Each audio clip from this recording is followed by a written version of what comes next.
So in this video, Les and I talk about him touring with REM, touring with the Foo Fighters, recording CBDB's first album ever, you know CBDB, and we talk about me recording an album in his studio and pissing away a lot of money. So, like and subscribe if you haven't. Thank you so much, and let's dive right in. This is Les Nuby. He's a professional recording engineer and sound producer in Birmingham, Alabama. This is his studio, Ole Elegante, and he's a really good friend of mine. We've had a lot of good conversations about music and life in general.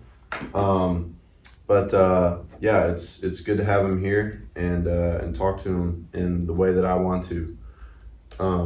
Thank you. So it's all very flattering. I'll be able to interrupt you at any point. Mm-hmm. Just okay. Go for it. Yeah, okay. I want to mention the first thing, my experience in here. The first experience we had in here, I think we spent 3 days in here, mm-hmm. and I spent a solid chunk of change. I think about like $1,500, and tossed all the songs. Only because it was no one else's fault but mine, and what I was doing was dramatizing my vocals. I realized this on the back end. I was like, there were a couple dramatizing my vocals, man. It was just too much. It was too much. Trying to go too low and too high. Too low and too many dynamics. Yeah, too many. That being said, when Drew finally does release those songs, when he caves in and realizes that it's worth it, the songs and the recordings are great. I've got 4 new songs now too. Hell yeah! And also, those can be like, those are honestly, I feel like they're less demos than they are like actual recordings now. But those are sort of like the demos now of what we have now. But, yeah, and the thing is, you know, whatever way you get to the thing you want to release, like all those steps there aren't any missteps. Yeah, it's necessary. It's like, and you know, it's also you've switched up lineup members a bit, and like that was a stepping stone in there also. Yeah, it was a part of the process. Yeah. So like, you know, since it's a part of the process, I can now use the pictures that we took in here. Yeah, exactly. It's worth it for the photos. I mean, if it looks cool, it's probably cool. Yeah. So, all right, Ole Elegante. I kind of know how it started, but what was like the initial thought of how, like, when did that come about? When did the thought come about of, I want to have a studio in Birmingham? The initial thought was, a buddy of mine named Daniel Ferris, who is excellent. He runs front of house at Saturn and really anywhere else. You know, he's a fabulous front of house guy. But he had a home studio in Vestavia. And up until that point, it's like I'd gone to all these other studios, but this is the late 90s where having a home studio was like a massive investment. Mm-hmm. But up on Panorama, he's, you know, in his basement has this full-blown studio. Mm-hmm. And he and I became friends. And Panorama in Vestavia? Like right up from the high school. That's right. Yeah, it's like right there. Huh. And so this really unassuming house, you go into the basement and it is just decked out wall to wall with everything you'd ever see in a real studio. And he initially was this, and still is in many ways, this mentor of mine. And we came up with this trade. I would play drums on anything that he was recording. And in his spare time, if he wanted to, we would work on my material, which really was just an experiment in both of us like learning how to record better and better. And he was already fabulous. When was this? This was probably 1999. Okay. 98, 99. Was this was right when you were recording with Verbena? Yeah, right. And it was Verbena. We were, you know, it's like we're signed to Capitol Records. We're quote unquote doing these real records in big studios and stuff. But then Daniel is at home doing these recordings that honestly are just as good. Yeah. If not better in some cases. Okay. So Verbena, we began doing demos with Daniel Ferris. We would do pre-production demos with him. And from that, I had always had like, you know, like a 4-track cassette or an 8-track or a reel-to-reel or ADATs, the beginning stages of I'm going to record myself. But really didn't have the know-how of like really what I was doing. But if you start, you're kind of going in the right direction. You'd have to really, really screw up to get it wrong. And I always kind of liked it. I'm like, well, what I get is what I get, and that's cool. But eventually, you know, years go by. Daniel and I obviously are still friends, but I had moved to Los Angeles, and when I moved home, When you moved to Los Angeles, when was that? and I want to get the timeline. officially, I was in and out of California pretty much from 1997 through 2008. Like I was back and forth. Lived there officially for a couple years off and on. And then when I moved home, I started playing in a band called Vulture Whale. Yeah. And Wes has home recording stuff. I have home recording stuff. And we were like, we have the space. We should just record ourselves. And the intent was just to record ourselves. And eventually it was like, well, maybe I'll record my friends. Okay. And you moved home like 2007? 2000, officially end of 2008. Okay. And at that point, it's like, well, yeah, what am I going to do in Birmingham? It's like I can sit in and play music with people. I was still flying to back to Los Angeles to do session work, to play drums on, people I'd met out there would still hire me to come do stuff. And eventually, it's like in the blink of an eye, it was, well, maybe I can record my friends. And that's it now. Like, that's just like what happens. Mm-hmm. And it's grown and grown and grown from literally, you just record it's like people that come in here, like, we're better friends now. Yeah. We were friends. Yeah. But we're better friends now because I came in here and recorded. Yeah, and it turns... So now you have like this huge, awesome network of awesome musicians and artistic people in Birmingham. Yeah, and you get to talk to whenever. Well, and the thing is, there are a ton of places to record, and all of them are great for various reasons. I mean, 2 blocks away from here is Boutwell. They do a ton of commercial work, and they record bands, and it all sounds great.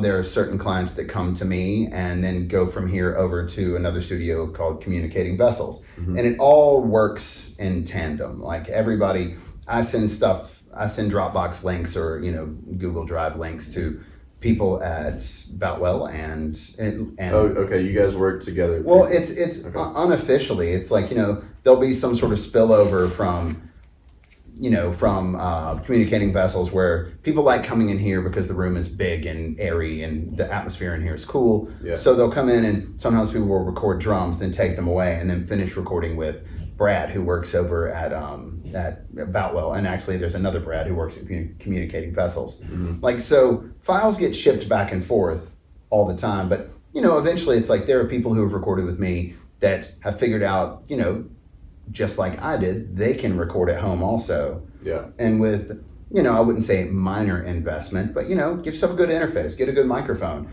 drive yourself crazy. Like this. Yeah, sure.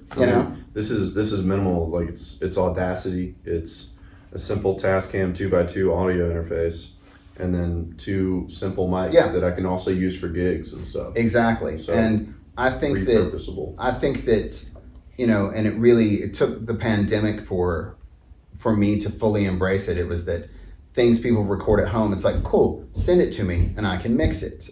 Or come in here and do drums, then go home. Save the money, drive you crazy instead of me. When you like receive a mix from somebody that's at home, there's like a cap to it, right? Like there's a ceiling to it, some like a level where you couldn't get a certain sound that would be in here versus a sound they record at home. Yeah, but I think it's excuse me.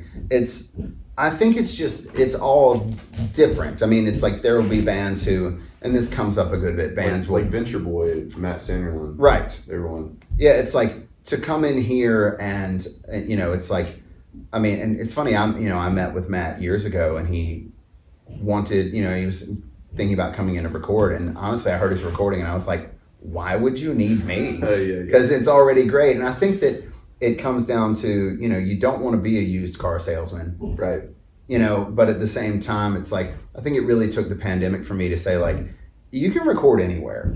And I can be, if I can be something that facilitates that, that's cool. I mean, even if it's something as silly, I mean, I have a client who literally can record everything at home, but just likes how I mix. And also I'll, tune vocals a bit or, but it's coming back around to, especially, it used to be the industry standard is Pro Tools. Now a lot of people use Logic and I use both.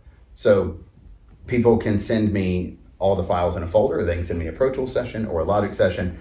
And, I used to think that like if it didn't happen within these walls that maybe I couldn't work with it, but that's just not the case anymore. Gotcha. I mean, all you got to do is, go to Guitar Center and drop $500 and you can record your own album. Yeah. You are 100 YouTube videos away from being able to do it yourself. Yeah. If you want to do it yourself. This was like, I think this might have been like 45 minutes of YouTube videos. So yeah, sure. Even less. Even less. But it's like, but you might get it, it's like if you make a huge mistake. Of course, and this is podcast stuff. Right. But music's totally different. Music, yeah, it's like there's different, a different range of frequencies that go into it. But I also think that it's like, you and I've talked about this before. It's like, cool, you and 2 or 3 other people come in here to record. It's going to sound great. Yeah. But what's to say that you in the middle of your lake house, in the middle of the night, with 2 ribbon microphones plugged into your interface, it's not going to sound like it did here, but it's still going to work. Yeah. And I think there's a lot to be said for that. The average person listening to a song, if it feels good, it's right. Yeah. And I still want to do that too. Yeah, that'll be really fun. I remember you telling me that 2 years ago. Oh yeah. And I'm still thinking about it. Like, shit, I was just thinking about it about a minute ago. I was like, all right, Les's house or my house? Mm-hmm. So I'm like, yeah, it's like, I want a solo record, one of me just solo. Well, yeah, and I think that it's like if you listen to, if you're going for clarity of sound, like sure, man, Steely Dan records sound amazing. The Beatles broke all of these barriers with, they had all of the toys. It's like you're the biggest band in the world, all the new toys, they got them first. Mm-hmm. And it's like there are all these breakthroughs in sound recording, but I don't know, you listen to Dylan or Nick Drake and it's like, yeah, I'm pretty sure you can like hear the wind. Mm-hmm. It's. I was listening to Bob Dylan record on the way over here, like his greatest hits. Yeah. You definitely can. Yeah, it's like can. some of the. There are moments on early Zeppelin recordings. There are moments on Beatles recordings. A lot of Stones recordings. They're riddled with problems, but they're not actual problems. Mm-hmm. They're riddled with what we would call problems because, the trademark term that you've heard me say is like, when the Rolling Stones recorded Gimme Shelter, they weren't looking at a screen. Yeah. They weren't lining up a bass guitar with a kick drum. They weren't getting in there like pixel fucking it. And it's like, and it's not for that. Music's not made to look at. Yeah. It's helpful when editing. Yeah. And, and obviously I'm not speaking to like EDM or something. Yeah. But, I think that, one of the better examples of like how it all can work would be like, the first CBDB record, which as of this past weekend, CBDB is no more. Let me. Yeah, I did see their last show too. I'm sure it was amazing. It was great. And it's like their first album, Psy didn't know exactly what they were supposed to sound like. Yeah. And we recorded in this room. Because they have a metal guitarist. Yeah. And it was weird. A saxophonist / pianist. Yeah. And then Psy's like a really high vocals kind of guy with like funky sort of like it's rhythm like guitar. He can sing like Michael Jackson but writes Paul Simon songs. And then a banging drummer. Yeah, and it's like in all of the phases they've gone through, the closest thing we could get it to, and it was an education for me, was that I didn't even realize a band like Humphreys McGee existed because I'm 1,000 years old. Did you record CBDB? The first album. You recorded their first album right here. So Phone Keys Wallet was in this room. And what's funny about it is that we do the album. It was one of the first full-length albums I'd ever done. And, I'm kind of trying to steer the ship, but we don't know where we're going. And, but it was like, everyone's a good player. Psy's a fabulous vocalist, and he's a great songwriter. And it was just fun. It's just fun to do the thing. Just fun. And then as years go by, like, the band got bigger. They, live in Nashville. They're going to record other places, because if I do my job correctly, they're going to record other places. Like, just like you and I have talked about, like, cool, come here. But if you want, it's like if you want to go somewhere else, cool. It all eventually comes around to, sure, go record somewhere else, but I'm here. That's why everyone loves you too, is because you really do want to find just a motivation inside them that they don't know is there. Yeah, and there is a little bit of that.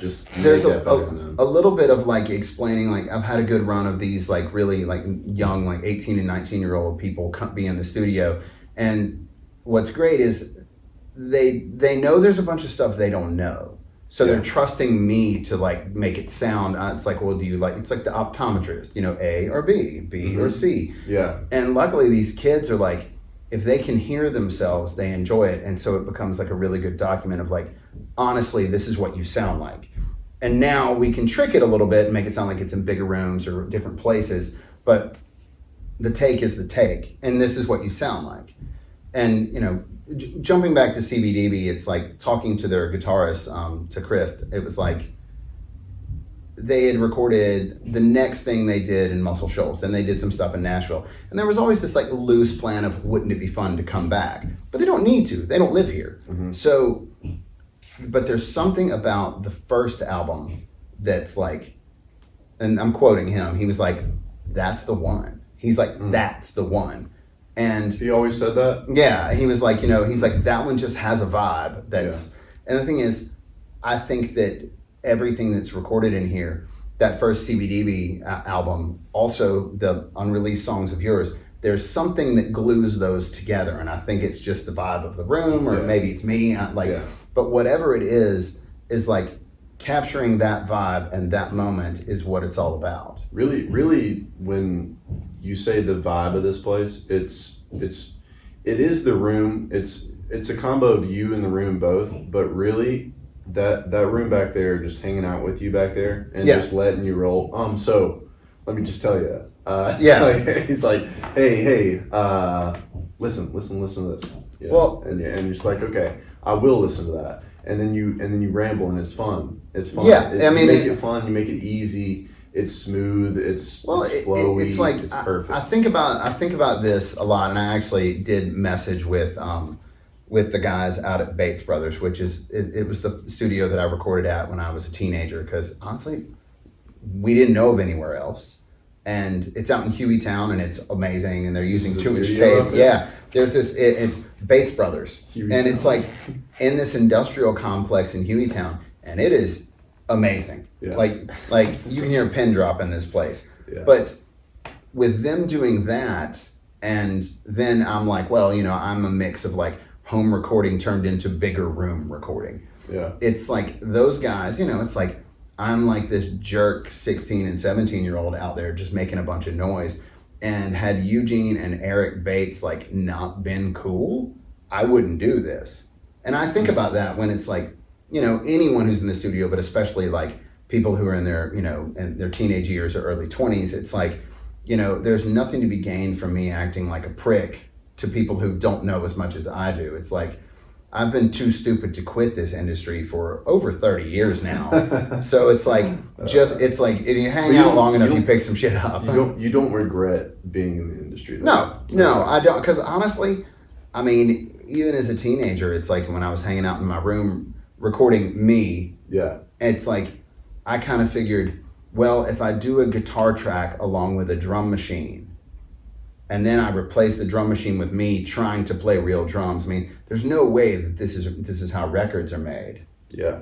But then come to find out, it's exactly how records are made. Like, you know, it's like, but piecing it together on my own, and you know, and I'm not the only one. I mean, there's a wealth of musicians here in this town who were like, okay, it's not Nashville, it's not New York, it's not Chicago, it's not LA, it's not Seattle, it's not Athens, it's, you know, but what it is this sort of like special holding ground of like, Birmingham's beautiful and not too expensive to live, and you can do creative ventures here and it be in this like cool like little shell, this little hibernation period. Yeah. And then when it's like you go out of town and play shows to prove it, if you want to be in a touring band, it's like you're right in the middle. You've got, you know, just going around clockwise, you have like New Orleans, Memphis, Nashville. I'll even throw Murfreesboro in there just for good measure.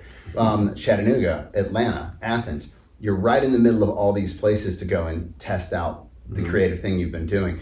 And I think it's true not only for musicians but I think it's true for visual artists. I think it's true for filmmakers. I think that Birmingham has something special, and I hope to God it never gets noticed. Yeah. Because I don't want it to be poisoned. Yeah. I read that earlier. You're like, you don't want it to turn into tourism. You know, it's being built for tourism. Yeah, I mean, the thing is, like, keep in mind, like, it's cool there's a skate park now. I'm glad there's a stadium. It looks great, though. It looks great, but at the same time, it's like... Oh, come on. It looks awesome, dude. Also, I think it's great for Birmingham because I'm like, I want to move down there.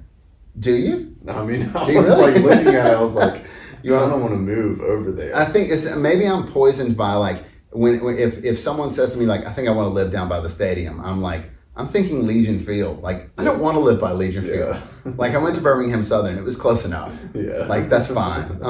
No, but I think Birmingham is evolving in many ways. But it's we're a little bit of one step forward, two steps back. Like Birmingham is a blue dot in the middle of an extremely red state. And I think that also informs musicians, artists, like across the board. It's like Birmingham is where you can have this gestation period, and it's like, but as you and I both know, I mean, you go an hour outside of town, it's not like it is here. I mean, I feel, it's definitely not, but I feel like it's a little bit of Gotham City, kind of. Like when I was younger, I was like, oh, this is a dark town. For some reason, I thought about it that way. It's like it's hot during the summer, it's rainy sometimes, and there's clouds. But I mean, that's not even really true. It was just my perception of it. But when you said like the one step forward, two steps back kind of thing, in what way do you mean? Because like, I'm finding that like the artists in the area are loving to hang out with the artists in the area, and they're all like kind of propping each other up, but at the same time, they're not. I'm not sure if they're aiming really high because they're not seeing anybody go really high. Well, and there's always, I mean, and everyone's sort of like all the artists though, I feel like they're like kind of like feel literally like they're doing this. Like there's an angle up, but they feel like they're going up, but it's really like the same kind of plane. Well, I think it's a trap. And you know what I mean? A little bit. I mean, and in terms of like the hibernation sort of. Like in terms of what like the Birmingham music scene, and I think it's it really comes down to there have to be a bunch of teenagers doing something for it to grow. Yeah. Because you've got places like there. I mean, back in the day, there used to be like Cave 9 was an all ages venue, and now you have Firehouse. But Saturn has shows that are often 18 and up, and sometimes all ages shows. Mm-hmm. But it's done this weird thing where you can be in a band, and your band can be good, and then your friends like it, and then you hit that tipping point of friends, and it's like the Brook and the Bluff or something. You don't even have to know a song to know you're going to have a pretty good time at a Brook and the Bluff show because they're good. Yeah. But if you don't actually go to the next step, and you can release it yourself, but then you're the label. Mm-hmm. And then you're working on like online distribution and getting like reviews on Instagram. Is that real? Are normal people hearing about your band? Right.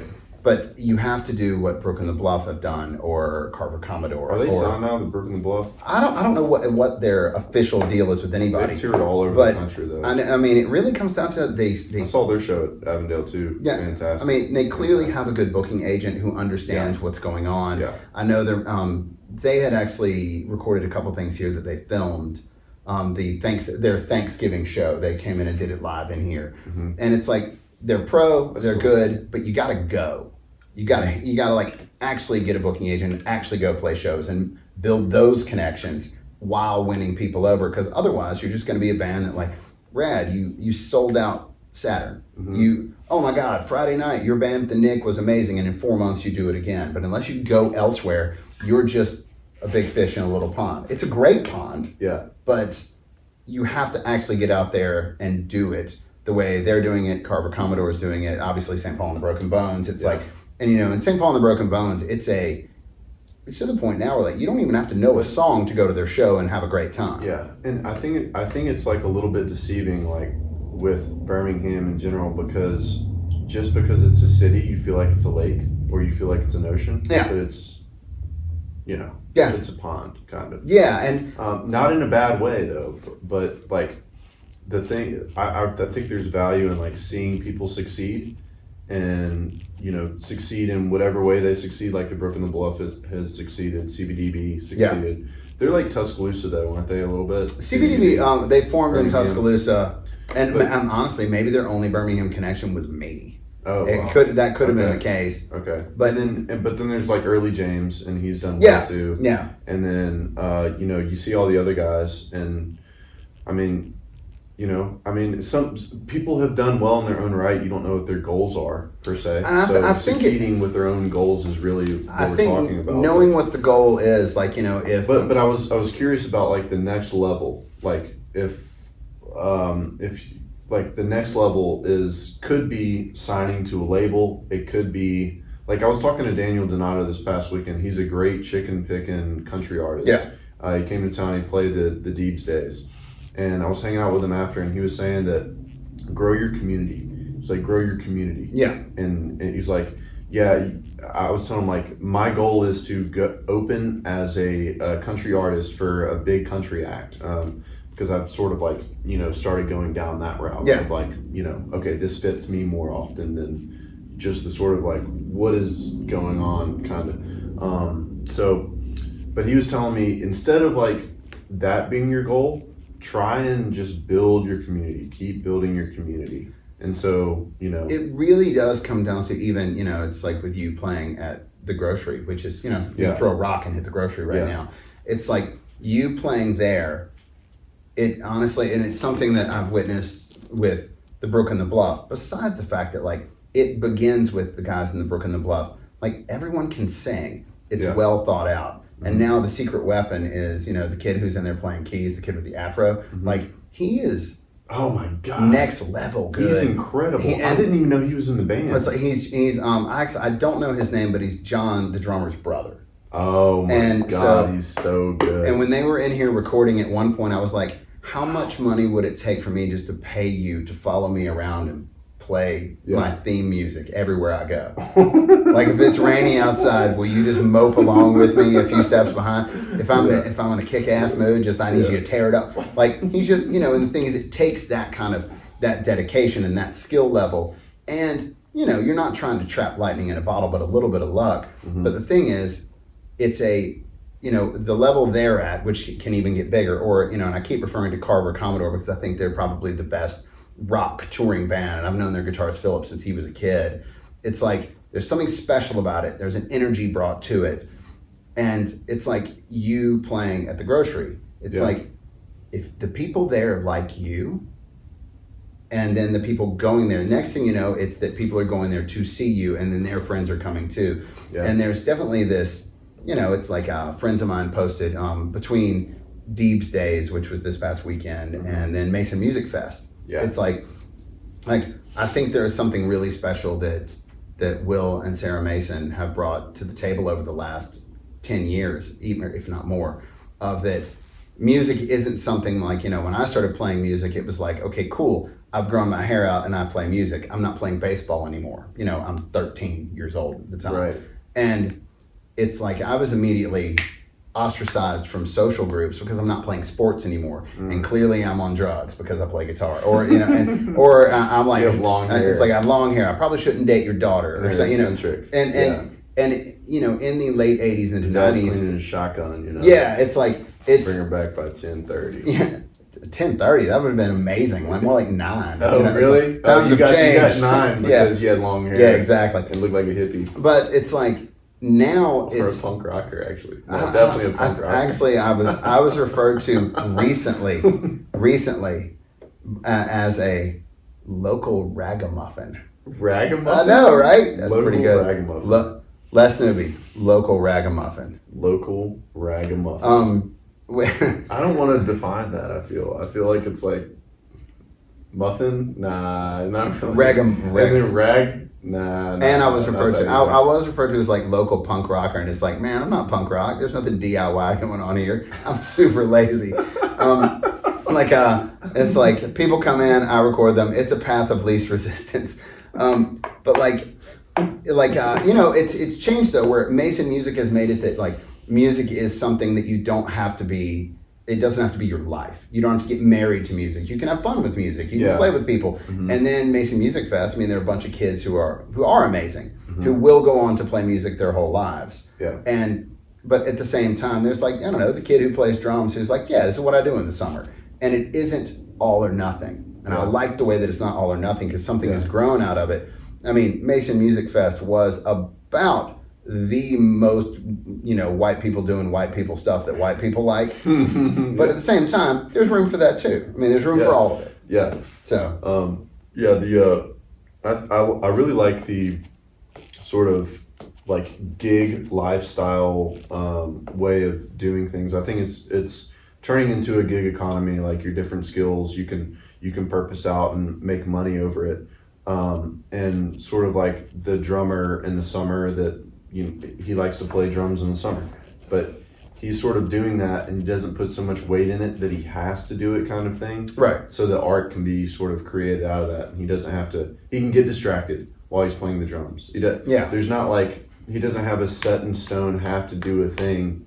He can get distracted and let that tree grow a branch instead of making it grow just as tall as it can, as fast as possible. Yeah, it's like it really is it's a classic, don't put all your eggs in one basket. It's like, and even for me here, it's like Birmingham being, out of all the cities I named, Birmingham's the smallest. It's like Birmingham isn't any of the surrounding cities. I mean, Birmingham notoriously, before we had proper venues that could hold 800 to 1500 people, it's like, Birmingham got skipped. I had to drive to Atlanta. Yeah. It's like, and I'd be driving to Atlanta to a club like the Masquerade or the Cotton Club or somewhere over there that was like, okay, my favorite band from another country, they skipped Birmingham because Birmingham didn't have the place. Right. And Atlanta did, and they're going to save money and play there. Yeah. So it's interesting the way that like Birmingham is a place where it's like, I'm going to record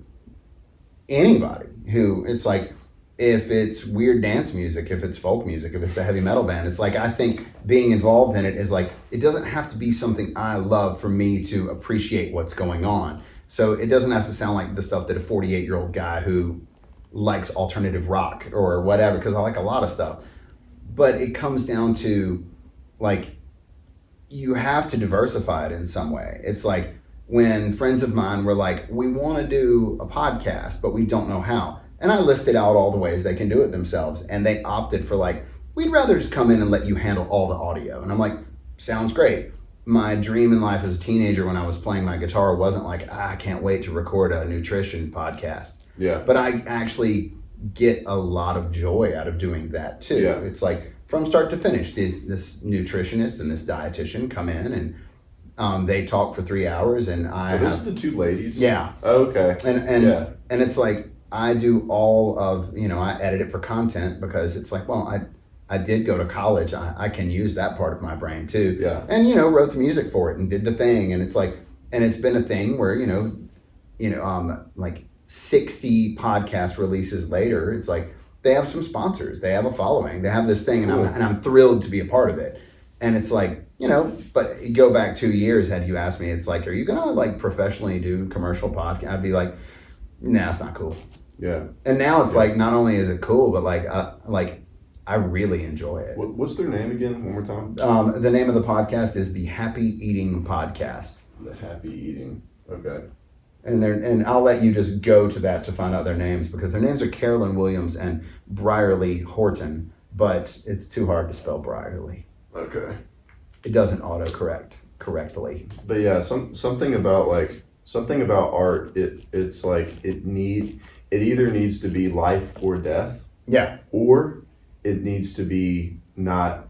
It needs to be like distractible. It needs to be something that you can do when impulse arises. I agree. You know what I mean? I think that there is. It's like, before we started the interview, like you talking about doing work and then breaking, and music's the break. Yep. I think that the therapeutic quality of all of it is that, it's like yesterday I'm doing mixes for 2 different artists and I edited a podcast. Yeah, it really is a therapeutic. And it's like, and me taking 30 or 45 minutes to go, I've had this crazy idea in my head for days now. Yeah. Let's just throw a guitar down. Mm-hmm. And, 30 or 45 minutes later, I've done 2 guitars, bass, and drums. Yeah. And it's like, this might be done. Yeah. I mean, there's no words to it, but, it's not like I don't have the notes on my phone have an endless supply, a barrage of the nonsense I come up with for lyrics. Yeah. So it's like, okay, I could, and actually, then in the creative process, it's like, I did it quickly. Does that mean it's not done? It might be done. Mm-hmm. Maybe it's exactly where it needs to be. What am I trying? I'm not releasing like a Lady Gaga song here. Right. It's not a huge, I'm not looking to like create hits. I'm looking to do something that is honest, that comes out of me. And I think there is a demographic that enjoys it. And if it's not for you, cool, listen to something else. I mean, and like the therapeutic quality of it is too, is that it's highly beneficial. You completely express yourself into whatever you're doing at the time. You know what I mean? Yeah, like, and I think it's funny because like, until there's somebody that doesn't want to hear it, like the Uber driver wanting to show the rider his music. Right. That's not the deal here. The deal that isn't the deal. We paid you, do your job. Yeah, and thing is, it's like, I think the day and age of it being like, I know plenty of musicians who are not in terms of you, by the way. Not because like even though I pay you to record with. No, but I mean, but honestly, that's just it. Unless one of them, and no, it comes up. It's like something that I do as a production method or a production trick or like an interesting thing. It might be referenced in something I've recorded with myself or another band. Yeah. But at the same time, there's a moment to turn off the brain and say, okay, I mean, a lot of younger bands have confusing things they'll discuss as far as influences. There's a band from Decatur, and you ask me, they sound like AC/DC. Yeah. And a little bit of Guns N' Roses. Mm-hmm. And it's positive. Is that the guys that played the show with you at Saturn? No, those guys are actually from Florence. Okay. They're called Yes Trespassing, and they've got their own crazy thing. It's like, with them, it's like they are a bunch of younger guys who are squarely writing mid-90s alternative rock. But to them, it's classic rock. Classic rock to me is Led Zeppelin. Okay. Or Cream, or the Beatles, or the Doors. Yeah. It's stuff from the late 60s, early 70s. Yeah. And when younger bands come in, they'll say these really beautifully confusing things like, yeah, we're really into, Zeppelin and Nirvana. Yeah. And from my vantage point, it's like, these aren't the same. Now, they're both energetic. When I hear that, I'm like, okay, keep going. Well, you know what I mean? Because like I'm on that same thing, because I'm like EDM. Yeah. And like super pop stuff, deep Bob Dylan stuff, Johnny Cash.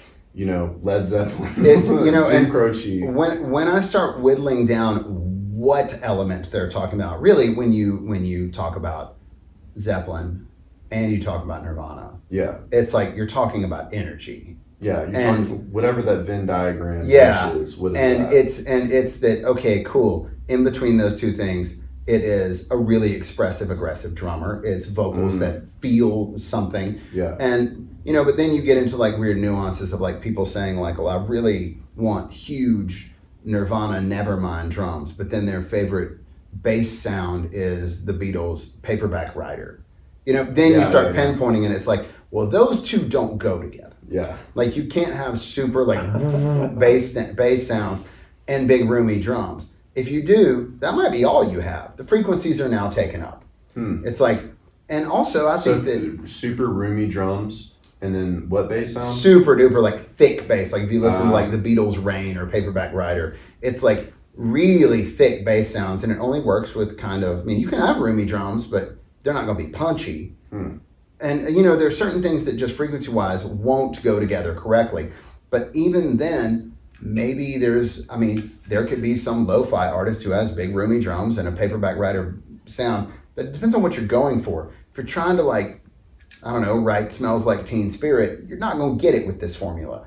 But are you trying to write a hit? Are you trying to be honest? Are you just writing some shit with your friends and it's cool? Yeah. It's like, and there's room for everything. But the thing, it's always that people come in and they're shooting for something. Mm-hmm. Usually there's like your point person in the band. Usually it's the singer-songwriter or it's the guy who wrote the songs. But then the drummer will have, like in Murph, like Fred's got serious opinions on drum sounds because he's a seriously good drummer. Mm-hmm. But it's always, eventually drums aren't going to win. The vocals are going to win. Yeah. But it's cool to take the steps to make sure that drums feel right and they can be mutated slightly, placed back, brought forward. Mm-hmm. It's like the vibe, the vibe instantly when you start recording. And you can fix things later, but like if you need to fix something, just fix it up front. Like move that mic a little bit, make it roomier up front, make it closer. Okay. And in doing that, it's like, whenever a band comes in, it's like there's this thing we're shooting for, and we're not going to hit it. Mm-hmm. If we hit it, it's really disappointing. Like you come in and go like, I want to sound just like The Cure. Well, that's pretty easy. Yeah. And when you sound just like The Cure, congratulations. Now you're recording some unreleased Cure song. Yeah. And then you don't sing like Robert Smith, so it's just you singing over some unreleased Cure song. Yeah. Now maybe that's cool, except that you pigeonholed yourself. Like, you can shoot for the moon, and you might miss the moon, but it's going to be real cool wherever you do land. Yeah. And yeah, it's cool to be on, Pluto, yeah, or Saturn. Or it's Jupiter, like too. you're in outer space, and it looks real cool, and you miss the moon. Yeah. But I mean, it's and fun. you're not lonely too. You're not lonely. You're not lonely. Yeah. Because you have the rest of your band to freeze in space with you. Yes. And no one else. No one is else. gonna listen. But Ever. Well, and honestly, I think that is something that should be. It's like one thing that I've been trying to impress upon these younger kids is like their songs are amazing. Yeah. But they're not God's gift to music. Right. It's not.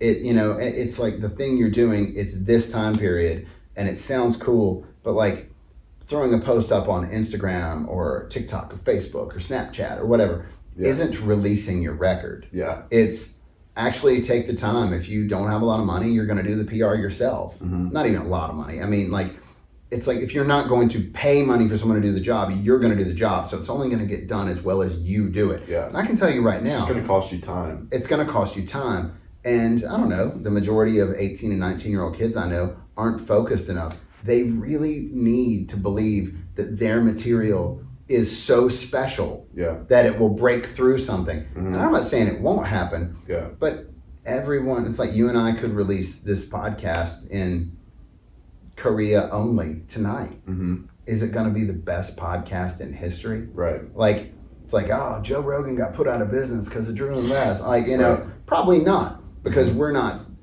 funneling millions of dollars into promoting. Right. And that's the difference. The difference is the promoting part. And I think that's what like labels help out a lot with. But it's getting the music in the right hands. Yeah. That you're paying them to do the thing that they expand and blow up like this. Yeah, like I mean, fireworks. I think that it got to the point in the band. It's more beautiful when there's multiple expansions of like a single. Like if you put a mortar, fireworks, you put a mortar in the thing and you shoot it up, and it just does like one streak up. That's okay. That was really cool for the shorter amount of time. But if it streaks up and it explodes and then it explodes again, but you got to pay extra for that. You do. You got to pay extra for that, and it's not cheaper. Well, and it's like I think great music does get found. There are certain records throughout history that like and even these aren't even like my favorite records, but like one of the funniest stories was like around the time that Verbena, when we released our first record, and we didn't know what we were doing, and we knew we were pretty good, and like we're on Merge Records, and so we have a cool indie label doing distribution, but at that point it's like we only have a one-off deal with them. And it got to the point where we're going on tour for, 3 to 6 weeks at a time in a 15-passenger van. It hits you eventually that like you need someone to infuse some money into the situation. And when major labels started courting us, it wasn't like we're going to be having brunch with Bono. It was we need money for a new van. It's like at some point it's like you need money to keep doing the thing. Mm-hmm. And even as it grows and gets smaller and grows again and then cool opportunity, it's like there's always that's so interesting. It's like we needed money to continue touring, to get slightly better gear, to make our thing we were working on, our little company is, it's like we needed to be a little bit more reliable, and we knew we were good and we knew there were some opportunities. But it's like when we released that record, about a year later, the first Strokes record comes out. Yeah. And it's undeniably great. Yeah. I think that record, even if it was released in like a shoebox outside of a radio station, it was gonna blow up. But like on your point of like the expansion, it blows up and then it like condenses again. It blows up and it condenses again. That's because like that blow up, that expansion, you're using all the money that was created from that to reinvest. Yeah. Reinvest. And then when do you want to start paying yourself? Yeah, and really that's it. It's like, how important is making the music to you? That's when you have to make a decision about, okay, let's start paying ourselves a lot. We're cool with the van size. Yeah. You know what and I mean? well, and I mean, it's I definitely, because I was 19 or no, I was actually 20 when we really started doing stuff, and you think you know everything. You were when 20 you're 20 when you were starting doing. Well, Like, I really Verbena started was- playing drums in my late teens. I joined Verbena when I just turned 20. Wow. And it was like, okay, well, I'm going to do this. And at that point, UAB was still on the quarter system, so I could like go for a quarter and then we'd go on tour, and then I'd go back for a quarter. Oh yeah, instead of the semester, the semester was broken in half, so Oh, cool. 4 quarters instead of 2 semesters. So when you were on Verbena, how long was Verbena together until y'all were signed by? Was it Merge? Was the first one? Well, yeah. Well, when I joined the band, there was already in motion that we were going to release a few singles, like on 45s with Merge Records. Okay. And then so they were already signed when you joined too. But it's funny. It's like with Merge, at least at that point, it was like, cool, we'll release these. So it was never anything like we're going to do a whole album. There's nothing official. It was like, we'll release these and we'll split it 50-50 after we make our money back. It was just very simple. Okay. But at the same time, it's like Merge Records had and has a reputation for like, it's a pretty cool label. Yeah. It's like, it's still cool too. It's like, it was in a time period also, if it was released on Merge, people who like bands on Merge are going to give it a listen. So you could go in blindly, because there's no streaming, there's no anything, Yeah. So when we started, we released those singles, then we do a compilation of them and release an EP. It's like the singles plus 2 new songs. And at that point, a British label called Satanta Records got involved because we wanted to release it overseas. Mm-hmm. And they were like, well, why don't you sign to us? You'll be signed to our label. We'll pay for the next full length and Merge can distribute it. So it's like, cool, best of both worlds. Okay. They are going to pay like $17,000 for us to record, which of course is like $1 million because we don't have $17,000. Right. So it's like, so it begins like that, and this all really started 1996-ish. Okay. And so by the time that we did the first album through Satanta and through Merge, it was okay. We've done what we consider our touring cycle, which is better part of a year. And at that point, it was like, okay, do we attempt to step up to a major label? And it's like on the heels of everything in the music industry being like, alternative or college rock becoming alternative rock, becoming mainstream, to Nirvana breaking through. And also you've got, of course, like, REM was still ascending in its own right. And you've got all these underground bands becoming mainstream bands. It's like at that point you've got, Weezer, you've got a zillion other rock bands. And it's like, we were able on the coattails to have a major label, there were several major labels interested, and we knew we wanted to be with Capitol Records. Okay. And our joke was that, well, they have the coolest building. And so, I mean, that building's so cool. Of course we want to be with them. Well, at that point, it's like, but I sort of went into it with like, how cool is this? We're signed to the label. Now our problems are solved. Yeah. When really it's not that way at all. I mean, it's cool, and I'm very thankful for all of it. Like more problems. Oh, I mean, but it's kind of like they're this huge company. Yeah. It's Capital EMI, which I believe at the time might have been owned by like Seagram's or something. It's like. Did you ever sign a contract? Oh yeah. You did. And it's how many pages? Was it just one page? Oh no. It was a lot of pages, we had. Did you read it all? I read it and didn't understand half of it, and our lawyer was like, "Well, here's what this means. Here's what this means." But it's like the main thing back then, and I think even still today, is that like we went into it with, we wanted to have 100% creative control. We wanted to be able to do what we want to do. Right. And we felt really good about having that. But it's also like, it's like when your parents tell you like, hey, you can do anything you want to do if I agree to pay for it. Right. Yeah. So it's like you have 100% creative control as long as the people paying for it agree with you. Yeah. And it's like, I didn't think of that. Yeah. Like, did they ever agree? Do they agree most of the time? Most of the time. Okay. I mean, we got away with a lot of stuff. I mean, I'm curious about REM. Did you guys go on tour with them at one point?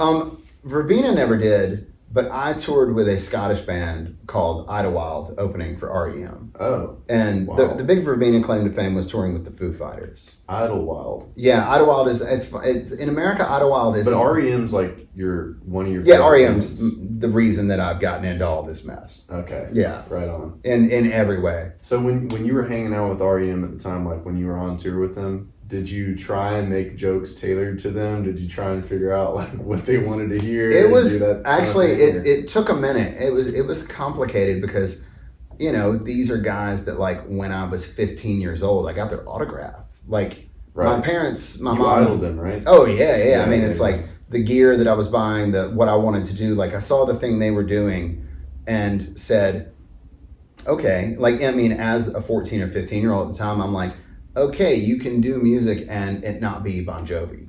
Which, by the way, Bon Jovi's awesome. But at the same time, it's like, you don't have to be Bon Jovi or Journey or Styx or, you know, Big or Whitesnake. Like, I was looking at MTV in 1986 going, this is all amazing, but I don't look like any of these people. I look like some dude in the South. I look like I might be in the band Alabama. Yeah. You know?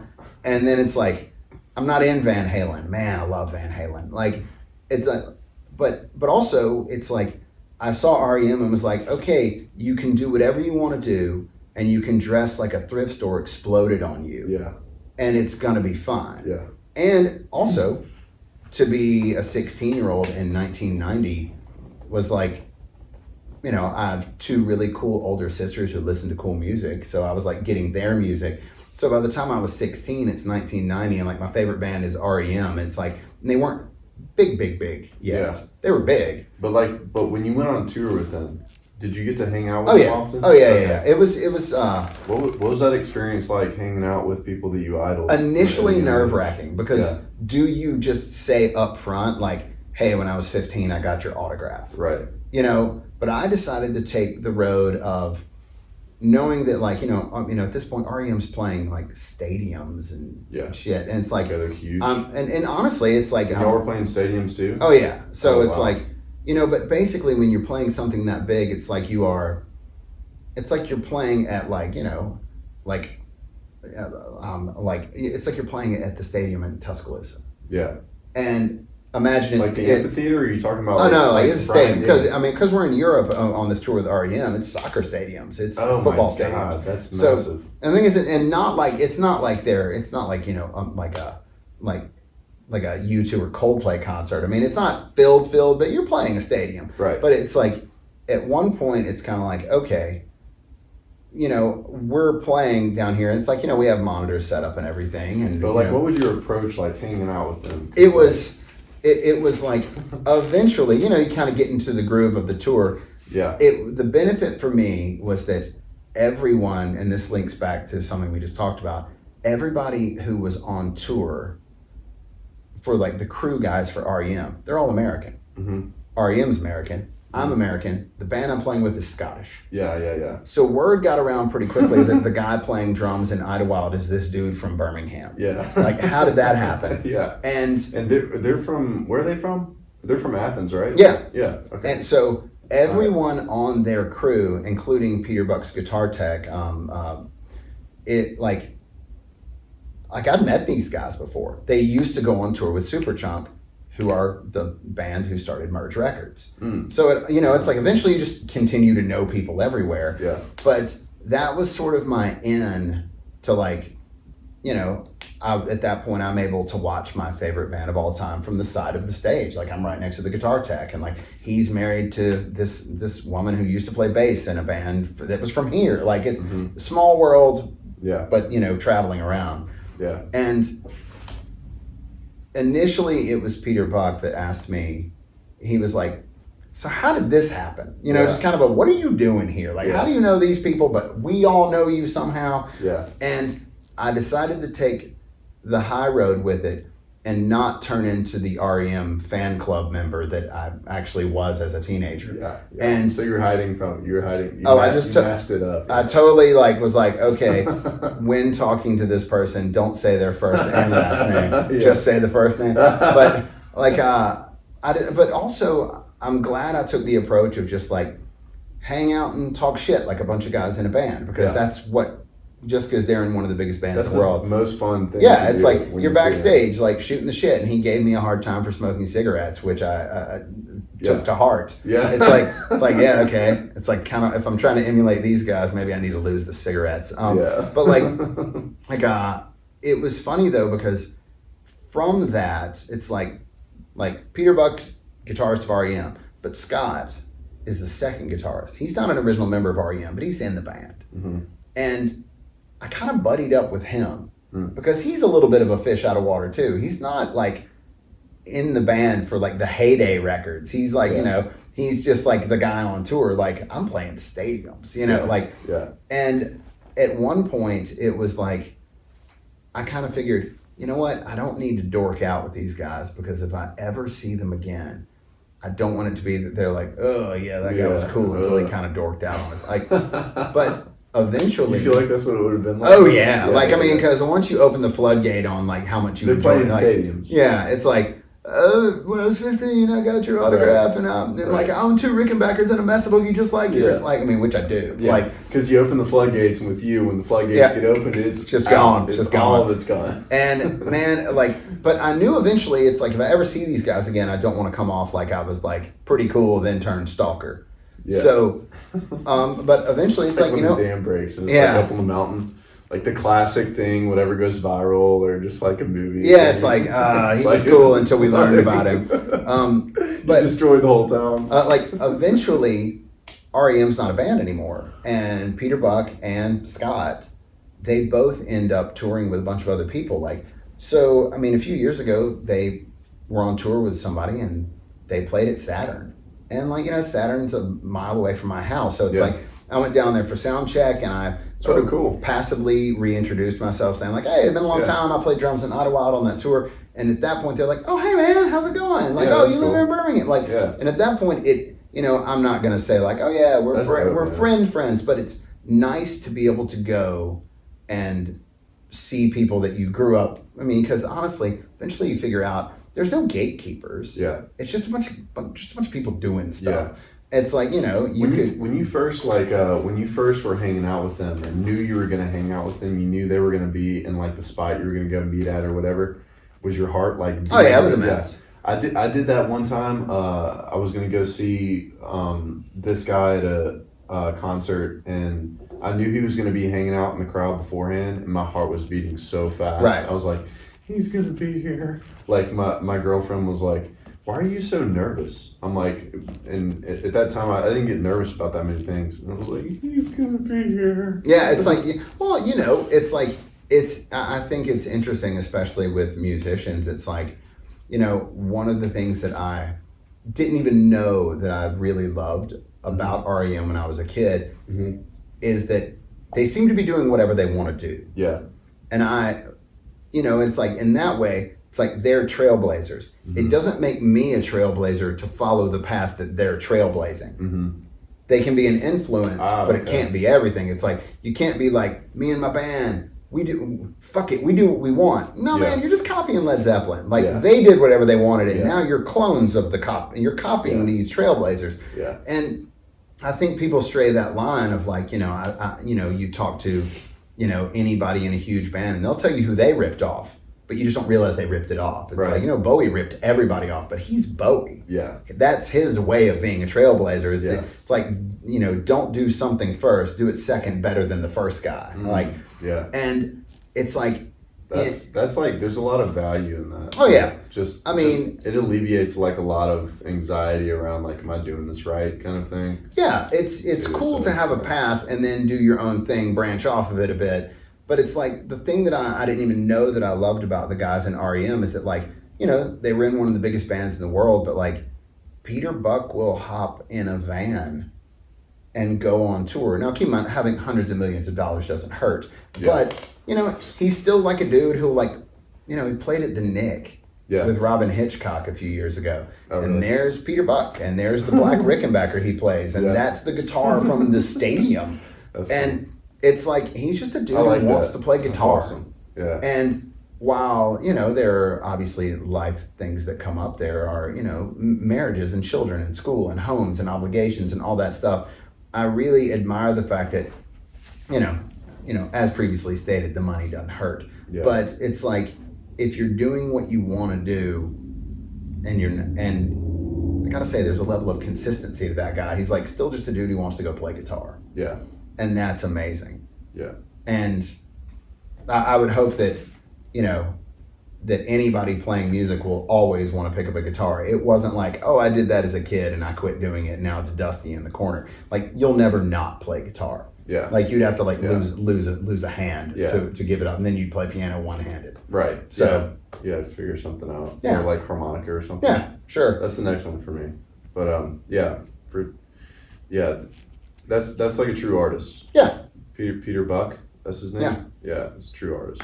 Yeah, it's That's like, the guy that showed you that red pick that you gave me that time. oh yeah, The brand yeah. It was it's like all of the guitar picks that he plays are like these red Dunlop picks, Yeah. and like he was like, yeah, these are the ones I get. It's like, if I go to a guitar store and I see 5, I buy 5. If there's 100, I buy 100. Oh, he's wow, like, yeah. he's like, these are the picks that I use. Yeah. And I reached my hand in and just grabbed a handful of them in slow motion, just put them all in my pocket, and he thought that was pretty funny. So I still have them. That's cool. Yeah. So, Yeah, it's like a mesh between like the tortoiseshell and like the super like kind of like feels like a hand almost. Yeah. It feels like a there's like a fingernail. to yeah. it. Yeah. I played with that one for a while. I played with that one on the record that we recorded in here, or the couple songs that we Yeah. recorded in here. All right, so I'm curious about another thing. Okay. This is sort of switching subjects a little bit, just like general lifestyle stuff. So I was also reading that that because you drank for a while, but then you're 23 years sober. Oh, I'm 22 24. 24 years sober. 24. Awesome. I had the big weird anniversary of Yeah. stopping drinking on May 24th, Yeah.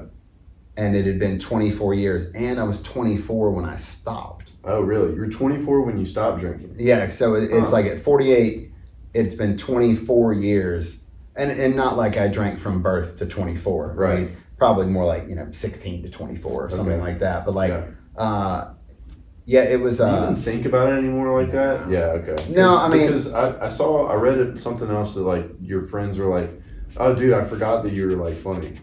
Oh yeah, it's like it's just like anything that like, I mean, honestly, I just wasn't very good at drinking. Yeah. And then it turned into a thing of like, maybe the people who think I'm not good at it are lame. And then, then when you step into that territory, you're like, or maybe I'm not good at drinking. Like, But then also it's like you don't want to hang out with a bunch of people that just drink all the time anyway. right. And honestly, during that time period, I mean, like, I'm pretty impulsive. Yeah. And when I was... Because alcohol breeds impulsivity. Oh, yeah. And it's like, and also it's like at that point, you take me being in my early 20s, and it's like, okay, I'm in a band that feels up and coming. Yeah. I mean, as if Verbena ever became a household name, but it was like, okay, this is my job, and I make okay money doing it, Yeah. and I care about it, and I'm busy doing it, Mhm. and then I'm on tour, and it's like, I was 20 years old on tour, and like nobody's That's so IDing the wild. drummer. Yeah. So not only is it that, we have grown up in a culture of like, we're not drinking because we're Americans and we live in the South, and, it's relatively conservative. My parents didn't really drink. And then it's like, so when I had access to drinking, I was going to overindulge. And then as a teenager, you get busted with your friends drinking or whatever. Mhm. And then eventually it was like, well, now I'm like on tour and I'm not driving. Yeah. I would drive during the daytime, Right. but I wasn't drunk during the day. Yeah. So, but like, it was I felt that, beating the shit out of drums and then drinking a little too much, honestly, 51% of the time it went pretty well. Mhm. So it also fed into whatever this thing was in my head of the way that I wanted to be perceived as the like drummer in this band. And we were, we had a lot of jokes about that.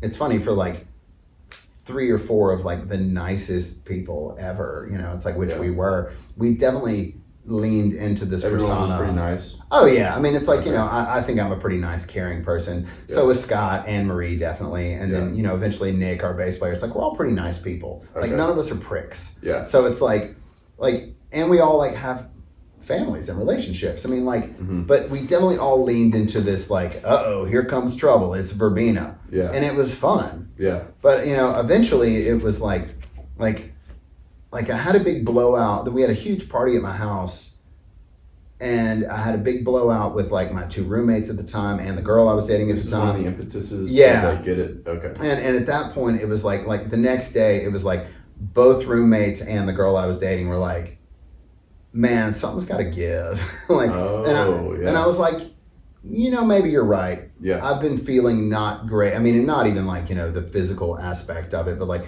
just emotionally and like all the aspects of it were like, okay, I'm just bummed. Yeah. A lot. Yeah. And the drinking isn't helping, and it kind of solves it. And, it kind of solves it when it's happening, but then it goes back to like something a little bit darker. Yeah. And it's like, okay, well, I think I'll just take a break. And it was May 24th, 1998. I was like, I'm going to give it a few weeks. And I'd quit for like weeks and months at a time before, but then I would heavily celebrate the end of that, but it's like, it's been 2 weeks, vodka cranberry, or there was a whole tour where I only drank vodka cran. Oh yeah. And it was like, I like that one. It's like, what was I thinking? Like, it was just a different type of. It was a very focused alcoholism at the time. Yeah. What's it like hanging out with people that drink now? Do you feel like this is how I feel. I feel like when I'm not drinking and I'm hanging out with people that are drinking, my brainwaves sort of I generally get more relaxed because everyone else is like relaxing themselves. Well, with alcohol a little bit. I think it's like Andrea. Obviously, Andrea. Yeah. She says hello. Andrea This Hendricks. is Andrea Shout Hendricks, out. my wife. Beautiful lady. So smart. I know, right? Like, what's she Golly. thinking? My Look God. at this. Andrea never drinks. And she is, in the years I've known her, she's never been like a drinking too much person. Mm-hmm. But it's like, she's always made the joke of like, that when people have a couple drinks, they catch up to where I am normally. Yeah. And it's like, and it's been like this funny thing, but Dude, that's so wild. That's like semi-true for me too, I feel like. Yeah, it's like, and the thing is, like, if I'm around a group of people, I think I emotionally adapt to kind of where they are anyway, because it's some sort of like some sort of empathy gene that kicks in. Mm-hmm. It's like, oh, if everybody's had a couple beers, like, now there's a line, of course, where it's like, and there have been times where, like, obviously it's like you and I, we see each other at the lake a lot. Mm-hmm. It's like, if we're at the lake, there's typically a lot of drinking. It's like you get white people around water and people drink a little too much. Yeah, they do. But at the same time, it's like, if it's like, like you or your brother or your parents or friends or the neighbors or anybody else, it's like, nobody's like throwing up after doing shots. Right. Right. It's an adult regulated sort of like, how drunk can you get at the cornhole tournament? Yeah. Well, a little. Right. Yeah. Cornhole. It's like Cornhole. That's one. Cornhole definitely brings it out. That's an event right there. Yeah. Yeah. There was big time. I played an event this past week in Cahaba Brewing, and there was a cornhole tournament to like raise money. Yeah. And I thought You played in the tournament? I didn't. I didn't. We were actually in another room at Cahaba, and I was playing for this other private event. Right. And I was thinking it would be amazing to publicly humiliate Jean Ann. It's like, my first thought was to raise. It'd be how much money would be raised with how competitive we get. A lot of money. No, but like, the not drinking now doesn't even matter. If anything, it's like, you don't even really think about it. I don't think about it at all, but it comes up in these really funny ways where, my wife's car was at the dealership because it was, we were getting like some stuff done to it. It was like oil change and tires rotated. Mm-hmm. And it occurred to me, I was like, well, if my car's here and she's at work and I'd like to get her car, I could just go pick her up. But I was like, I could take an Uber to the car dealership, mm-hmm. but I've never done that because I don't know how it works. Yeah, you've never taken an Uber before. like there's no Uber in my life. It's like, I don't even have the app. I conceptually know how it works, but like, it's like, why? And like, keep going. It's like, why would Andrea take an Uber? It's like, there's me. Yeah. But yeah, there's a lot to be said for, like, I can always I can always drive. Yeah. And and it's funny. I'll tell my younger clients that I'm like, hey, if you're ever out and it's 3 a.m, I might be up and shoot me a text. Dude, one of my like my line is it's like .08. It's like I want to be able to drive wherever I go. So I'm like, unless I'm staying in a place, yeah, I want to be able to drive wherever I'm going. So like .08 is my line, but like it's also like hard to gauge sometimes. Yeah, well, and the thing is, I think a lot of it comes down to, I think universally, especially, it's like if you were to say like, oh man, I've had 3 beers. I remember what that feels like. I know what 3 beers is. It's relaxed.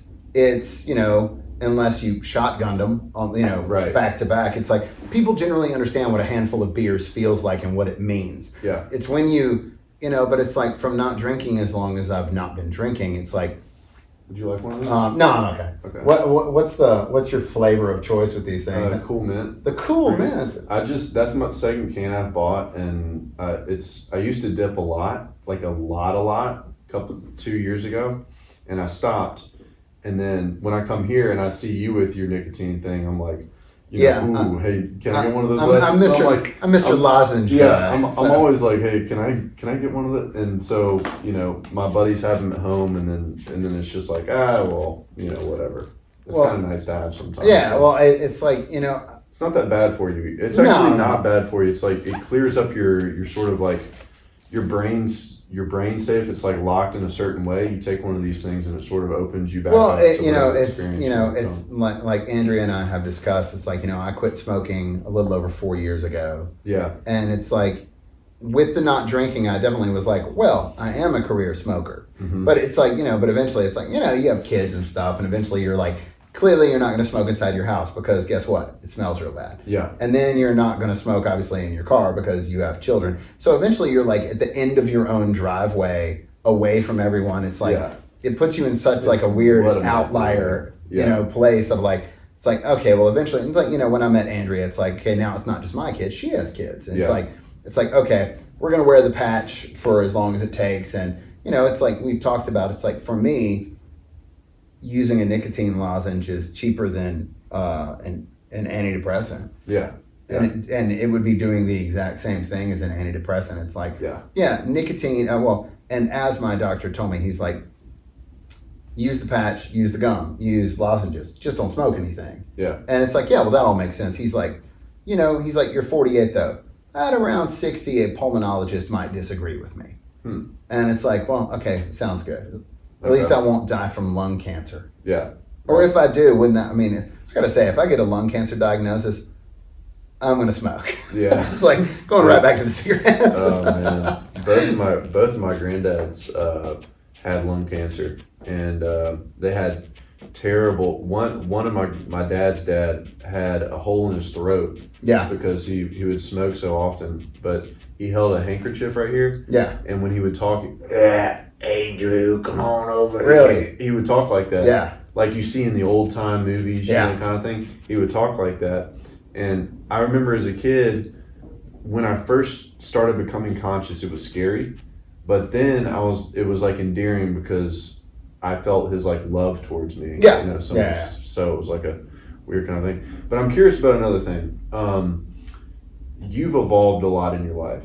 Just God, I hope as a so. person, dude. I mean, just as like career wise, like sort of kind of music's always been in your life, but like you've evolved a lot. And like, do you think the right people in your life see you evolve and are happy for you? Or do you think it's like some people see you evolve and then it's sort of like a filter for the right friends? Or is it like I think that... Do you think generally people like to see you evolve? I think they do. I think so but too. I think it also, and like for me, it's come full circle in this way of like, it's like around the time that my ex and I split up, I was in my early 40s, and we clearly didn't need to be together anymore. And at that point, it's like, I'm running the studio, I'm playing music, I'm in bands, but then something sort of happened where, it's like, I wouldn't go as far as like any sort of like midlife crisis, but definitely like an early 40s like wake up call of like, what is important to me? Who are the people that I enjoy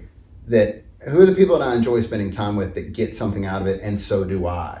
And what's interesting is that over the last 5 years, it's come full circle. It's come full circle that, like, not only did I meet Andrea, who I don't care what the steps were to get me to where that is. That makes that, it's like any misstep in the past was worth it because, like, she's my best friend. Yeah. But also it's that, like, it's like my friend Wes McDonald playing drums with me. It's like he runs the label out of the upstairs, Cornelius Chapel. And it's like we've always played music together.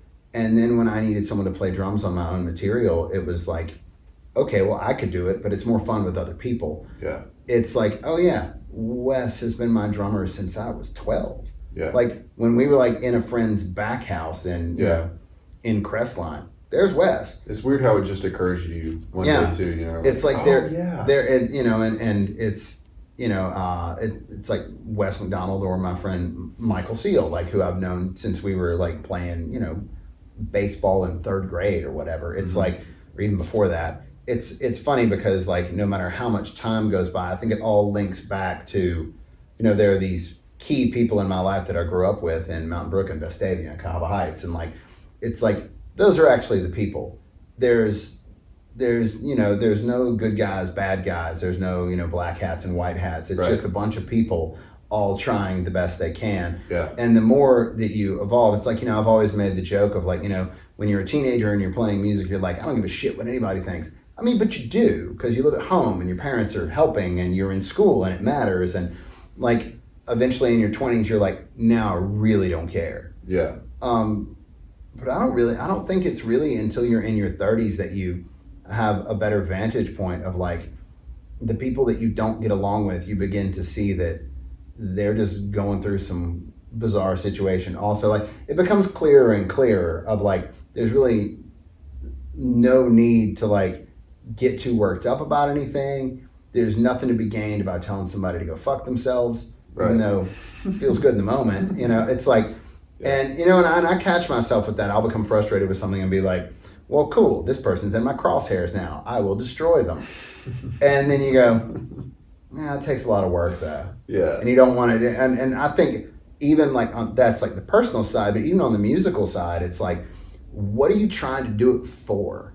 If you're trying to do it for fun, that's easy. Yeah. If you're trying to do it because you want to play a big show and a bunch of people love it, that's not the most complicated either. I mean, like, be a good band and get the word out, and hopefully, some friends and friends of friends show up, but if it's that you want to become a household name with music, it's like, I would check whatever the motivation is on that. Yeah. Because it's like, I would love for people to, I would love for people to, I do pretty well on Spotify and Apple Music and all the streaming stuff with my own material. For sure. And it's like, the Clouded album. Yeah, it's like, with that record in particular, there were a couple of songs on there that actually, strangely, somebody in Israel listens to it a lot. I can't imagine it's multiple people in Israel. That would hit in Israel. Well, that would hit. And the music I've heard there, it would hit there. Well, and it's like, I don't know why, but it's like punky sort of like stuff. Yeah, it's like, especially in Tel Aviv, I bet. Yeah, and it's actually, it is in Tel Aviv. And it's like,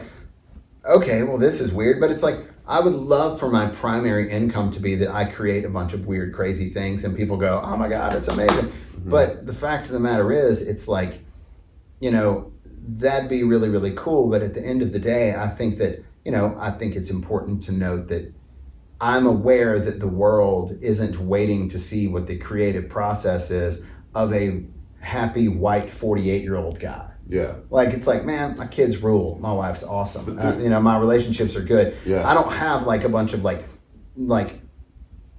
trauma or strife to bring to the table for some sort of interesting PR campaign. Yeah. It's just the music. Yeah. And that feels honest and feels really good. Yeah. I don't know. I think I'm a relatively interesting person though. It's like, cool, bring something to the table. And then maybe, when I'm in my 60s, I'm, going around in a van with my black Rickenbacker, I mean, or I'm not, or I'm just at the lake and I'm playing cello. I'm curious. Old man cello. Yeah, you'll be playing cello on top of like my like guitar and singing. Yeah, there you go. That'd be good. That would be fun. But like in terms of like the evolving sort of thing, like for kids to understand that, just to alleviate the anxiety of having to dive into like one thing and do it the rest of your life. Yeah. Like alleviating the anxiety of you have to do this one thing for the rest of your life and that's all that it is. Like career wise, evolving, because like I think about this too. I think like, if I migrated away from software and did only music, or if I migrated away from music and did only software, because those are sort of my two like things, but I like doing both of them. They supplement each other really well in my day to day. I enjoy the process of both of them. I lose time doing software, I lose time doing music. So I like feel like, all right, I'm not aging in this time, I'm not stressed in this time. Good. That's a good feeling. Yeah. So, but like alleviating the anxiety for people in terms of not having to only do one thing the rest of your life, like giving someone the opportunity to explore some new avenue because of what other people think about you. Because I feel like it's a huge problem with kids nowadays. It's like social media and everyone is curious about how other people think about them. Yeah. So is it okay to, I think it's good to explore one thing really strongly, get really good at one thing, but also just be okay with migrating away from that one thing, because that's not all that life is just that one thing. Right. And I think a really, really good example of it would be I have a 13-year-old stepson, Michael, who you have met. Yeah. Michael, about once a year, surprises me and his mom and his dad and everybody else with the new weird thing he gets into. Mm-hmm. And I don't mean like he goes from one video game to another. It was coding video games, which got elaborate. Mm-hmm. Then it was skateboarding, which seemed pretty on brand. Mm-hmm. And then he got into it's like a 13-year-old asking me if I can take him to go do like target practice with your dad. Oh, and really? and it's weird. It's like weapons? It's like when shot me shooting a 30-06. It was as funny as you can imagine. Oh really? Y'all did that? Oh yeah. Oh my goodness, that's hilarious. So it's like like at the hunting camp. Oh yeah. Shot a 22, great. shot a 9mm. I shot 30-06. I mean, the thing is like it's fun, but at the same time, it's like it's something Michael's becoming enthusiastic about, and he's like, well, maybe I want to go hunting, and I'm like, it's interesting to think that like this like kid who was born in San Francisco and was raised like massively left. Yeah. And it's like is now like maybe I want to go hunting and also like skateboarding. Yeah. And also likes video games and awesome. he switches around and like wherever it is that he lands, it's going to be really, really interesting. But I think the important thing, especially with kids, is like, and I can say this for my daughter Fiona and my stepdaughter Elizabeth, they have a guitar and an amp and they have drums. And I'm not telling them to do anything because I already see when the two of them are having practice, like Fiona's behavior borders on tyranny. Like she's, and I'm like, maybe she got that from her mom, not me. Please God, it's like, me. But I know it's me. Yeah, and you know it's you. But in this past weekend, Elizabeth was like, "Will you show me how to do some drum beats?" And it's like, green light, I will. There you go. And and then she's getting her to go like boom, boom, boom, cow. And it's like if you can do that, and to hear her downstairs like pushing herself to do the thing, but it can't be me pushing her. Right. And it needs to be sort of a hands-off situation of like, I don't need Fiona to hate music because I was mean about music her whole childhood. Yeah. But honestly, it's like she's clearly, if she wanted to do something with guitar, she could do it. Yeah. But there's also a part of me, much like my parents said, where, it's like in my parents' minds, I was either going to be a lawyer or I would be like a relatively popular history teacher.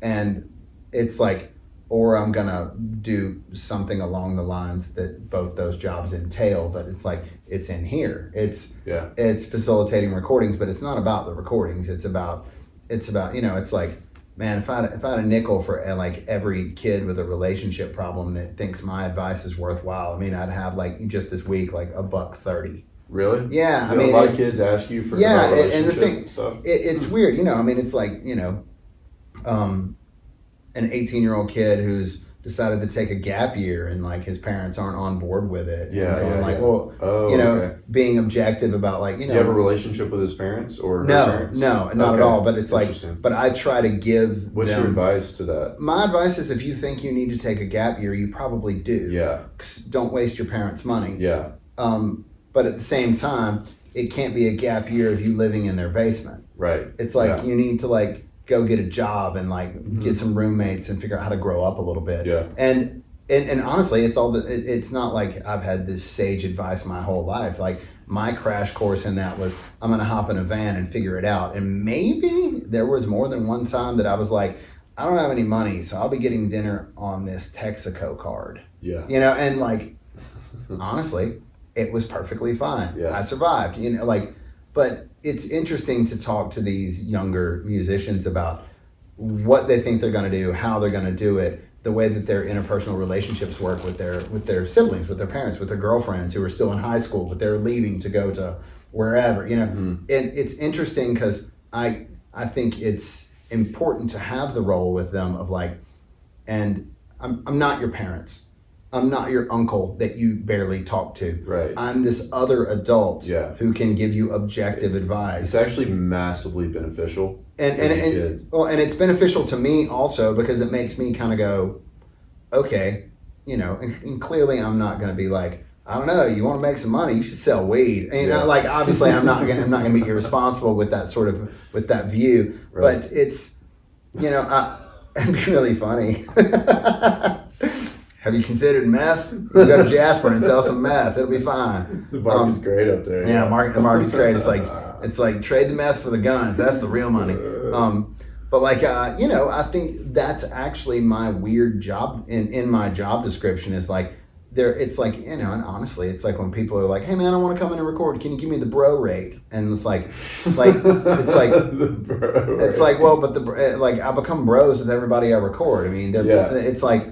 It's like there's a price for the service and there's the things that happen, but otherwise it's like, I've become legitimate friends with there's probably like 6 of these 18-year-old kids who've been in and around for like the last month. And like, I like all of them. Yeah. I'm interested to see who they are in 5 years. Mm-hmm. Yeah. And, life's going to come at them and some of them are going to keep doing it and some aren't and some are going to bottom out and some are going to be just fine. Yeah. And eventually they'll probably all be just fine. But I think that's actually one of the better things about my job is it does give me this ability to complete third party advice. Yeah. Which is great because like I want that with like as many people as possible. Sure. Because just having different advice from different people is fantastic. I'm always watching podcasts. I'm always trying to figure out something. But it's interesting like the level of where you get to where you stop caring what people think about you in terms of what you want to do for a living. There's like that level, but you still care a little bit, Well, and you keep moving forward, but then it's like the level of people you don't care about what people think, and you care about what people think. And then it's like, does it do that throughout time, or is it just like you understand that it's like it becomes wider and you understand that you care about what people think because you want good relationships with people? I think it's a, like I've made the comment a lot of times of that I feel like I'm regarded well.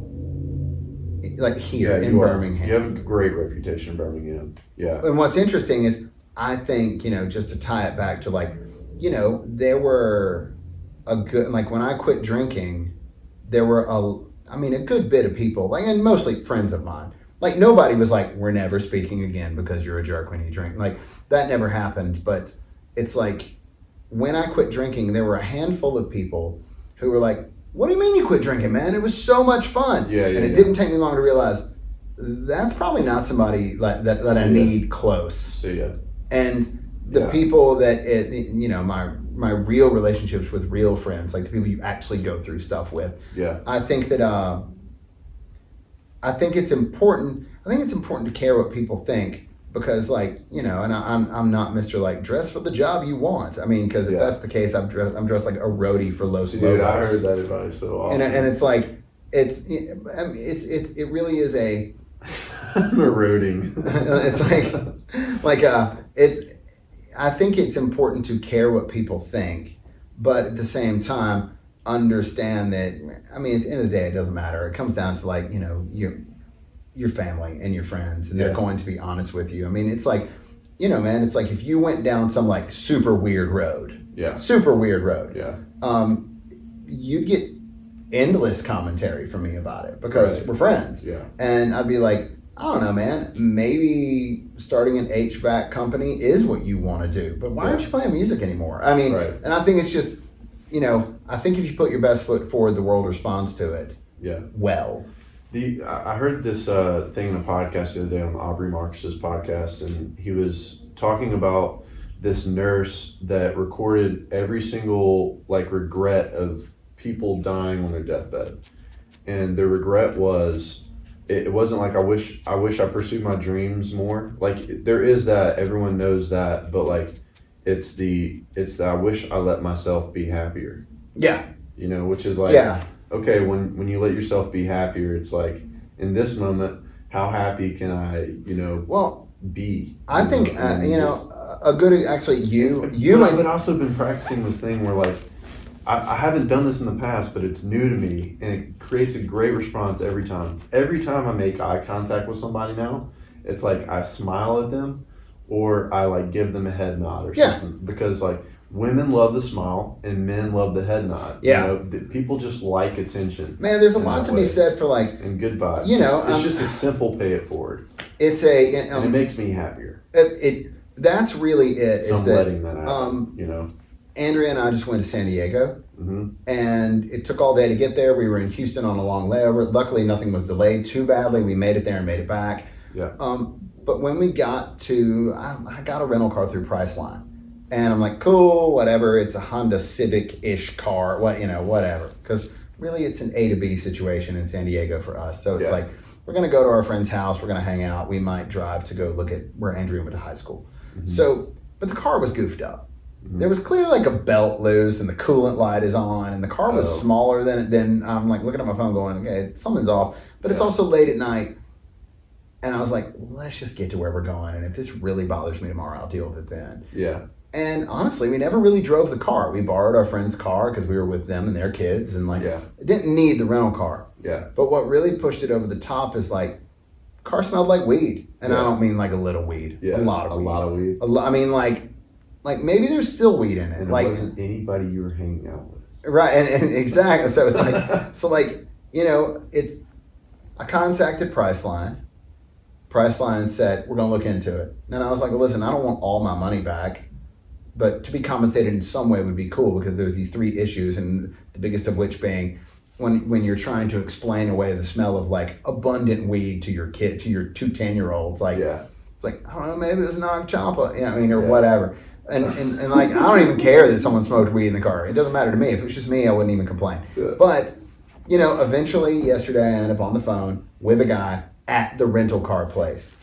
And you got to think about, like, you know, in terms of regrets, like, how does everybody win? Yeah. And this is a dude, it's 9:30 here. It's a dude who's like working at the Payless rental car desk at 7:30 in the morning at the friggin' San Diego airport. Yeah. This guy does not need a guy from Alabama screaming at him. Yeah. And nor would I really lean into that role anyway. Right. But, you know, I explained the situation, and I was just like, wait, so like you're at the airport? Like, he's like, yeah, man, I'm at the desk. And I was like, oh my God, I'm so sorry. Like, and the thing is, I wasn't patronizing him. I legitimately was like, how do me and this guy get on the same page? Yeah. And we were immediately on the same page. Yeah. And when I mentioned the weed thing, he was like, oh yeah, that's a problem. Yeah. And I was like, man, I wouldn't care. I explained what I do for a living, and I was like, I wouldn't care otherwise. But like, man, my kids are in the car. Yeah. And, you know, man, the situation is resolved. They're sending me a check for like 50 or 75% of whatever the rental was. Like, everybody wins. That guy looks like he's, crowning achievement of the day is he made a customer happy. It makes me think, maybe I will rent with them again, and next time I'll, triple check the car situation. Yeah. But like, it really is like, you just can't explode on people. Yeah. And it's like, I mean, not to get all like, Hallmark card about it, but I don't know, man. It's just easier to be nice. It is. It's easier to be nice, and also don't lie, because if you don't lie, you don't ever have to remember anything. Yeah, exactly. Like, I don't want to remember anything. Exactly, dude. If you don't lie, then you don't have to remember the story. Yeah, it's like the story that then gets mutated to That's the thing. So true, man. And like, so true. And the thing is, it's like I've done my fair share of like, in growing up, of like being dishonest with people for whatever selfish reason or embarrassing reason or just being a jerk. Yeah. And it's like, eventually you get to a point where you're like, it's kind of like somebody says like, hey man, do you want to sit in and play drums at my show? Can you do it? Yeah. The answer is no. Yeah. And it sucks to say no, because I want to say yes. Yeah. But no is an answer. Yeah. Yes could potentially turn into no, which makes you look like a jerk. Yeah. Makes it look way worse. Yeah, it's like a no that turns honest to yourself at the time, but then it was like, no, it was really a lie, and it was the way you're lying to me. Yeah, and it's like just like being forward, upfront, just authentic be exactly upfront what you want to be. And be honest, and you can't please people all the time. It's like, yeah. It's like there's a certain, there's a certain amount of like, I'm an adult with a job, who's married, and I have kids, and I have things, and like, and literally in that order, there's the important things, and anything outside of that nucleus is a maybe. Yeah. And it's like, and the sooner you do that, and it's like, trying to achieve like unrealistic goals, if it starts hurting those things that are important, it's not worth messing with. Yeah. Because truth be told, it's like there've been, there's so many cool music things that I feel like that I've done that I'm really proud of, and I like remembering them, and I have pictures of them and some video and some things like it really is like, but that's not now. Yeah. It's like, I'm not going to sit around in this building when I'm recording with a band waxing poetic about 22 years ago. Yeah. Like 22 years ago isn't now. Sometimes like looking into the past at a happy moment, and you're like, oh, I was way happier then, like in a different way. Yeah. It's like a little bit depressing. You know what I mean? Oh, sure. And like trying to re-achieve that old happiness through that same universe that you had back then, it's not possible. So looking back at it, it's like almost kind of sad sometimes. Yeah. Because you're trying to re-achieve that. But if people try to achieve happiness, like you want to try to achieve happiness, but if it's kind of like you just let it happen, then it seems to happen more. Right. Well, it's like, I got to wrap up, man. I got to wrap up. But that's really the bottom line. Yeah. You just kind of like let it happen. Yeah. But anyway, I was curious about your experiences with that. So, man, I think that it really is like, especially in anything creative, it's like you can't, like, I can't sit around and go like, well, when Verbena was on tour with the Foo Fighters, like, right. Because the fact of the matter is, and I try to be upfront about it, because eventually when bands come in, they do a little bit of homework, and the inevitable question comes up of like, do you still ever talk to Dave Grohl? And the answer is no, not really. Right. Because I live here. Yeah. And Dave Grohl, like, there were a handful of, there was a handful of years in there where like all of us in the band were pretty good friends with Dave. But it's like at that point, it's like Dave Grohl's been the drummer in Nirvana, and the Foo Fighters are cool. But like now my kids know who Dave Grohl is. They don't even know he was in Nirvana. Like they don't even care he's in the Foo Fighters. He's Dave Grohl because he's this icon of what rock music is. And it's like, it's interesting because like you can't, like, I can't live in a past from 22 years ago. Yeah. That's crazy. Yeah. And and like, I would say that over the last 12 or 13 years of being in this building, I don't even know how many bands I've recorded. I know that like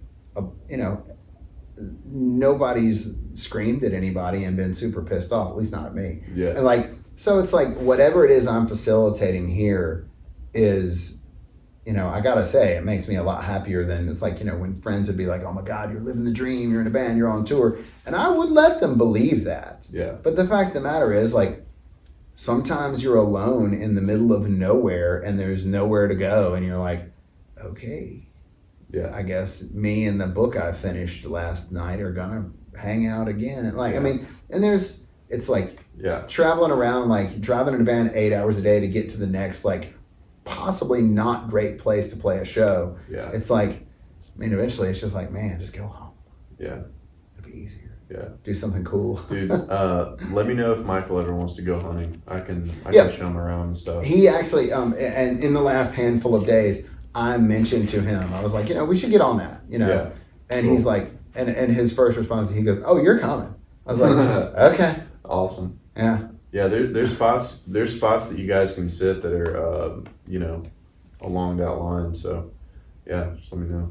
Yeah, it'll be fun. Thanks, Les. Pleasure. Love you, man. Love you too. All right, brother.